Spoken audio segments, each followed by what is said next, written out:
Hello and welcome to the Dumbfounded podcast, where I dig up the weirdest, wildest, and straight up dumbest moments in history. Because apparently, stupidity isn't just a modern thing. I'm Thomas Collins, and every month I try to prove that the past was just as ridiculous as the present. So, with that, let's get dumbfounded.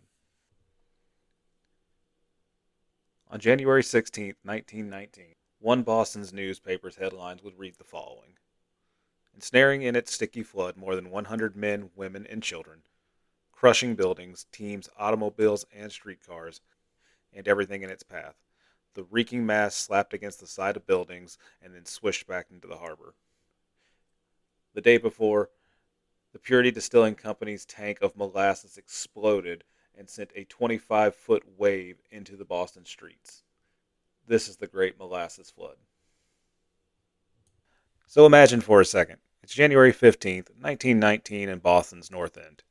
You're strolling the cobblestone streets, and maybe you're heading to lunch.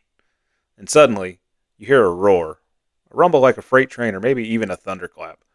And before you know it, you're swept off your feet by a 25-foot wave of molasses.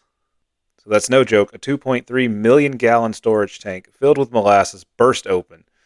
That was about 13,000 tons of the sticky stuff rushing through the streets at about 35 miles per hour. So the results? 21 people were killed, 150 were injured, buildings were destroyed, horses were swept away, and the city that smelled like pancake syrup for decades. So what caused it? A little background. The tank was owned by the Purity Distilling Company, and it was about 50 foot tall and about 90 feet wide. It held molasses used to make ethanol, for booze, and during wartime explosives. Here was the problem. The tank was built poorly, and it was never properly tested. The steel was too thin and too brittle, and to top it off, the treasurer in charge had zero engineering experience. And people had been complaining for years that the tank had already been leaking. The company just painted it brown to hide the molasses oozing out. Add some temperature whiplash, from freezing cold to 40 degrees Fahrenheit in one day, and boom, you have a tank explosion. Witnesses described the scene as a 25-foot high wave of molasses that was crashing through Boston's North End. Buildings were torn from their foundations. A streetcar was nearly knocked off its tracks.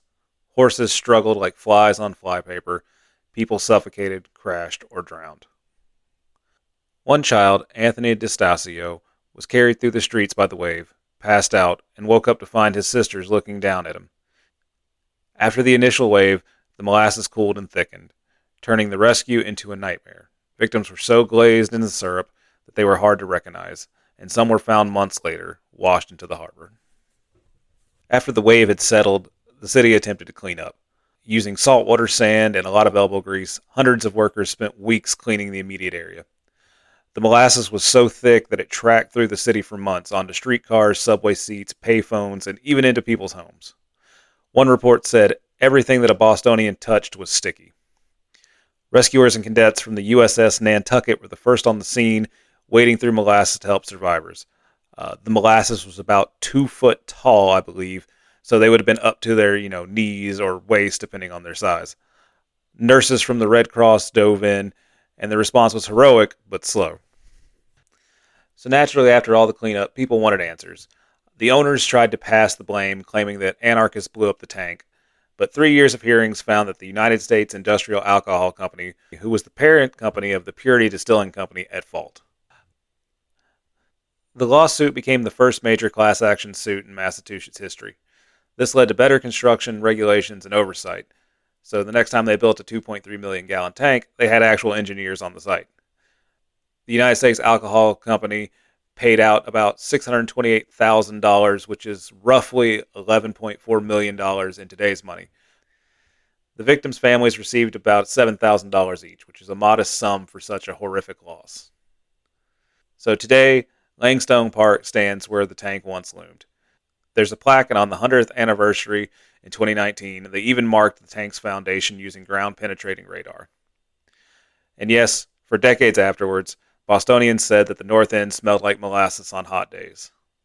Also, Harvard researchers recreated the flood using corn syrup and physics simulations, and it turns out, yes, it could really move as fast as it was going. So what did we learn? Don't cheap out on giant industrial tanks. Don't ignore leaks. And maybe, Molasses isn't that slow.